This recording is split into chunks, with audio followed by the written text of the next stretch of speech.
Teaching number 199. The peace of the Holy Spirit be with you. Tirelessly I speak to you, because the test for the disciples is approaching, and I want you to then be able to make my work known. I have made its principles known to you, so that you may always show it in all its purity and truth. My doctrine will unite the world in a single ideal, and when that union of thoughts, hearts and wills has been achieved, the world will know peace and something more of the life of the Spirit. There is at this time the struggle of ideas and doctrines. Every man wants to be right, and in this fight of selfishness and interests, who will be right? Who will own the truth? If those who consider themselves to be within the perfect path and believe they possess the truth, become conceited about it, truly I tell you that they still do not know the path, because on it is necessary to have humility, and it is enough that they do not know the truth that is contained in the beliefs of others. They have ceased to be humble. As I told you from the second era, blessed are the meek and humble of heart. The man who judges the faith and belief of his fellow men distances himself from salvation, because in his pride and foolishness he tries to be equal to his God. I tell you to show yourselves as you are, so that you do not fall into hypocrisy. Be honest, considering that you still have a long way to go to reach the perfection of your spirit. He who, in his humility, considers himself undeserving of the graces he receives, will never exalt himself, no matter how much I give to him in abundance. One day men will fight each other, and the fight will be unequal, because while some base their reasoning on the strength of earthly power, others in their material poverty will only present the weapons of their love, because they will have no more riches than their spiritual inheritance. You know, my people, that I have formed and gathered you, selecting you from here and there, because in all the sects and religions, which are like paths, there are the spiritualists, the disciples with whom I have to form this family. I will not unite them in an enclosure, but in a single law, a single love, because anyone who feels his heart of love beating towards his brother, will be a child of this people.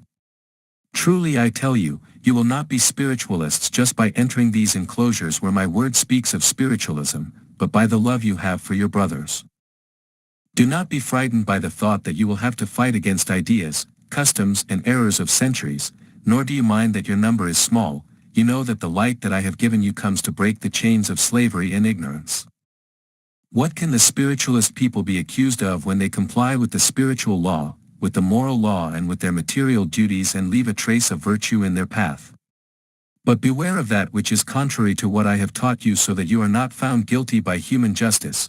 Today I tell you, as in the second era, give to God what is God's, and to Caesar what is Caesar's, and no one will find in you a stain to judge. Comply with the laws that govern the country in which you live, and have respect for those that govern other peoples. I leave you my word for your study and analysis. Arise as emissaries in imitation of your shepherd, to bring the good news to hearts. Truly I say to you, that by you the human race must be saved. Step by step, I am leading you along the path of love, that narrow path, but one that will fill you with satisfaction and peace. I want to see you following the Master on the path that leads to supreme happiness, not taking the paths of evil that lead you away from me. Those who have fulfilled their duties are surrounding me. But I have come to you as a Father of love and charity to teach you again to dedicate a few moments of each dawn to me. Servants, fight and work so that at the end of 1950 you deliver an abundant harvest. The mission that you have to fulfill is delicate, some in distant regions, others within your family. The inheritance that I have given you in this time is the same that you had in past times, but the pact of love and goodwill that you have made with me some time ago, you had broken it, and it was necessary to remind you of it again. Consider that humanity has reached a high level of wickedness, so you must serve with a pure heart, and you will feel strong, and you will be saved in the midst of chaos. Unite so that the congregations may be like a fortress, like a firm wall, like an unbreakable chain in which each one is a strong link. Raise up the fallen. I give my charity to all, but some are plagued by the temptations of the world and have not yet heard the call of their conscience. It's up to you to reach out your hand and be a staff for them on the path, until you succeed in helping them to follow my footprint of love. Take care, my children, of the Father's teachings, that are yours. I have given you a body to fulfill a delicate mission on earth. Guide, O spirits, that body with love, because your pain will be great if you do not comply with my mandate. It is your body that you must guide and not it that holds you back on the path of fulfillment. Sow the seed and make it germinate, so that multiplied it returns to the granaries of the Father. It is my will to contemplate you humble, but many of you in your ignorance implore my charity. I see that you have dressed yourself in my clothes. I have left them among you so that you can protect yourselves from the storms of times, but not so that you leave them in the middle of the road.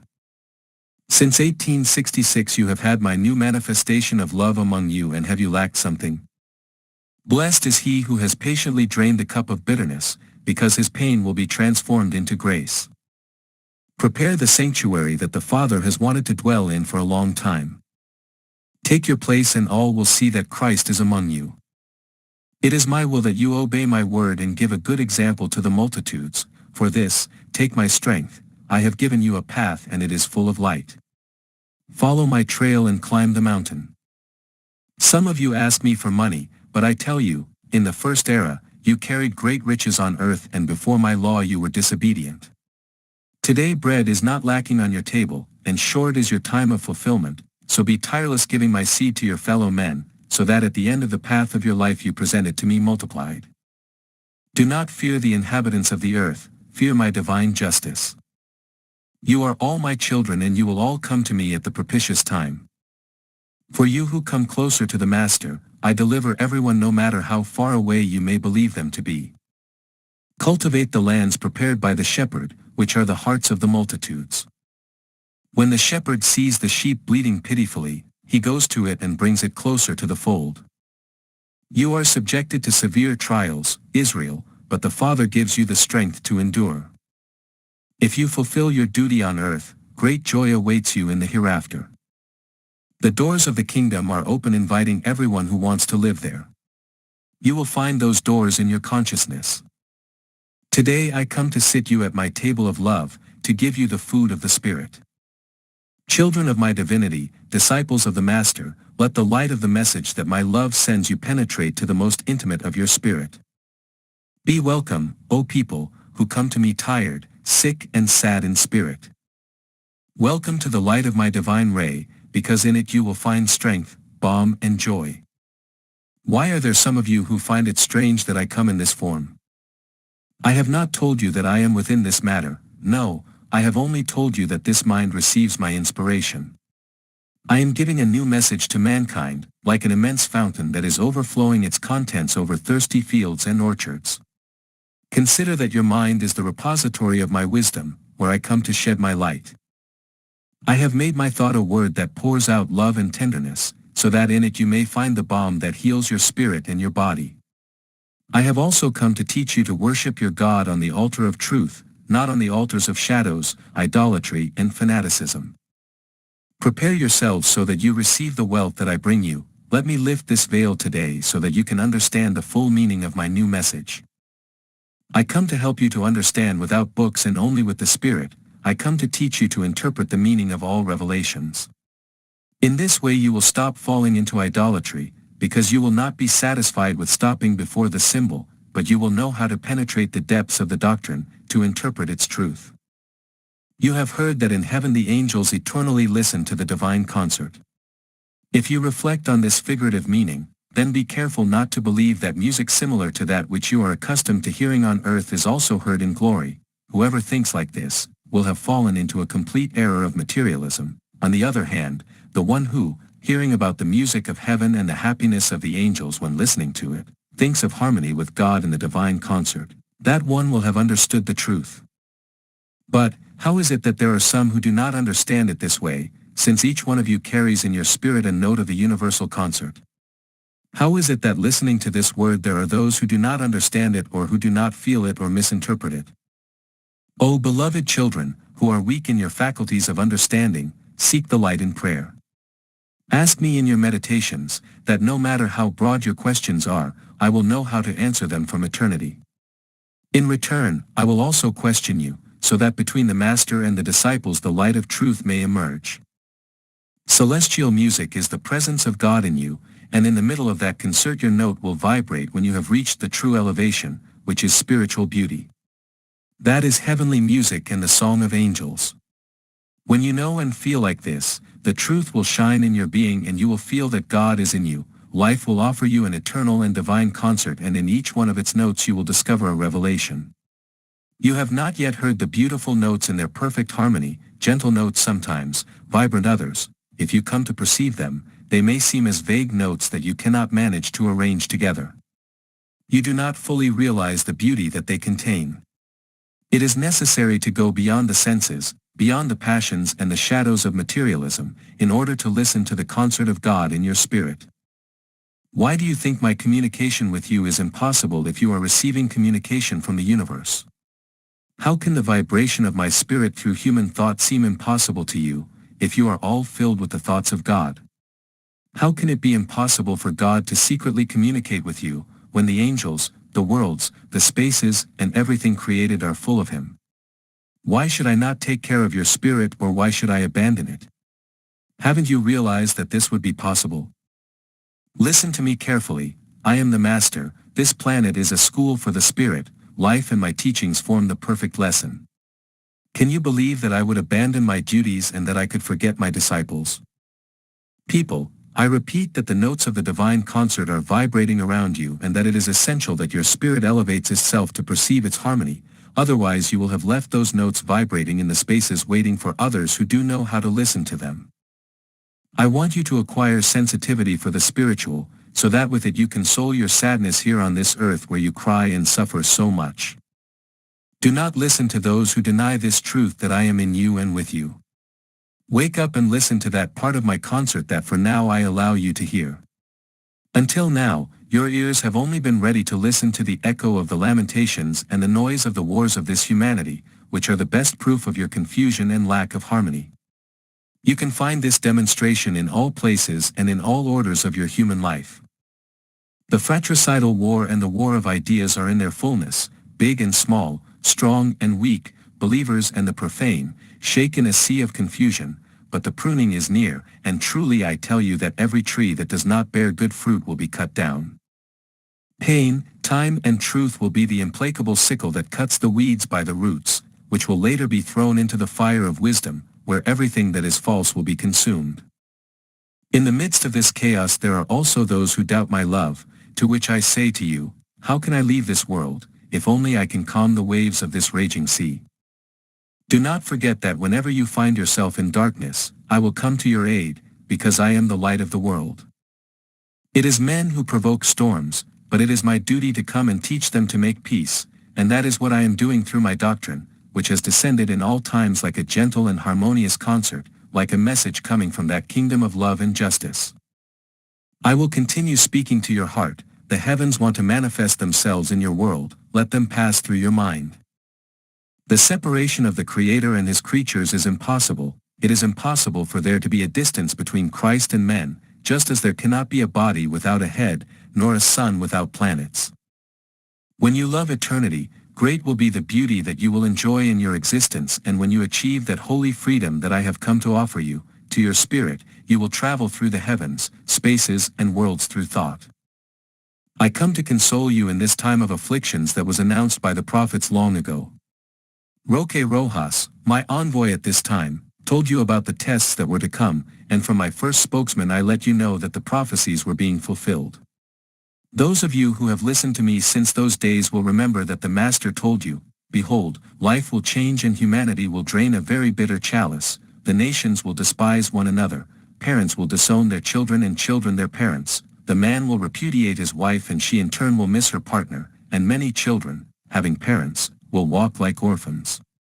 Because of the vice that will spread and the hunger and sin that will multiply, many people will die.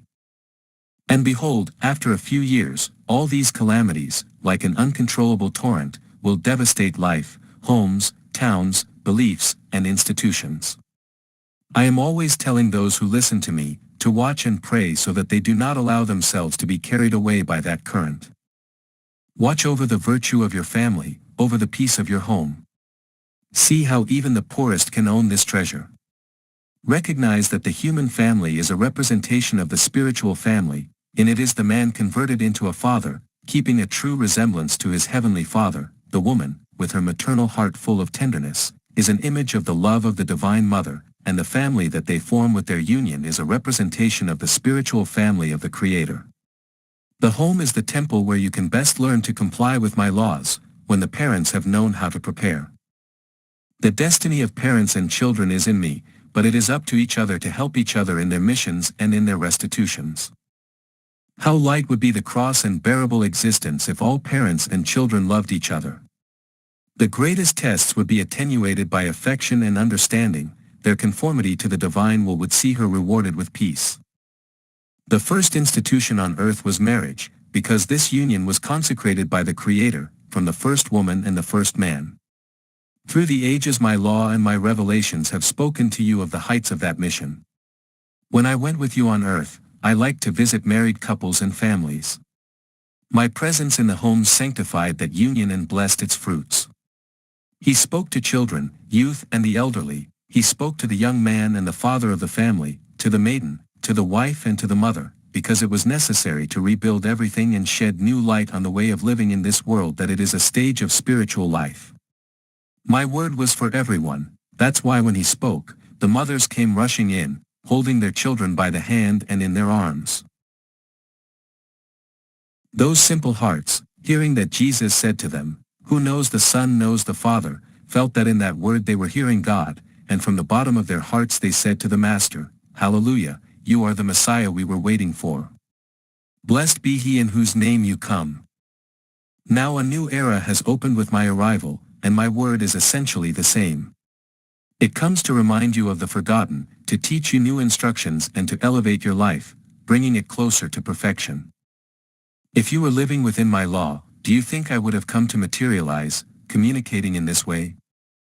I come to cultivate with my word the seed that I sowed in other times, but in this way I will only speak until 1950, then I will continue to cultivate your spirit, but my communication will be more sublime and elevated.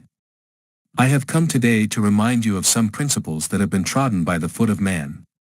With my heavenly advice I am once again blessing marriage and family, but to broaden your spiritual horizons and prevent you from falling into selfishness, I come to teach you how begin to form in this people a true spiritual family, whose father you will contemplate in infinity, and in the world you will look at all your fellow men as brothers. Don't you think that whoever has known how to fulfill his duties with his family will feel stronger and more worthy of leaving his home, his people and even his nation to spread my teaching with his word and his example? Do not fear, because I tell you that you have to leave your home and your region. I tell you that I will watch over what you leave behind, and it will not be necessary for you to carry a double bag. I will first prepare the paths, the doors, the hearts, so that you can fulfill your mission. No blood sacrifice awaits you, even if you have to sacrifice some of your satisfactions. The home from which one of its sons comes out, to go after the countries, will be blessed. I am telling you about these revelations because there are only 3 years left in which I give you my word, and I want to leave you prepared, so that no one comes to surprise you. Your gift of intuition will guide you in these times so that you know where and by which path you will have to go. The disciples will not go alone, a great legion of spirits of light will go to help them, and above all, Elijah, the spiritual shepherd, will illuminate the paths and take care of his sheep. My will shall be revealed in your works. You are not the only ones on whom this work will rest. In the beyond, those who will come to incarnate after you to continue your sowing are already prepared. The world will be transformed, but it will not be in an instant. Meditate on my word, so that light may be made in your understanding.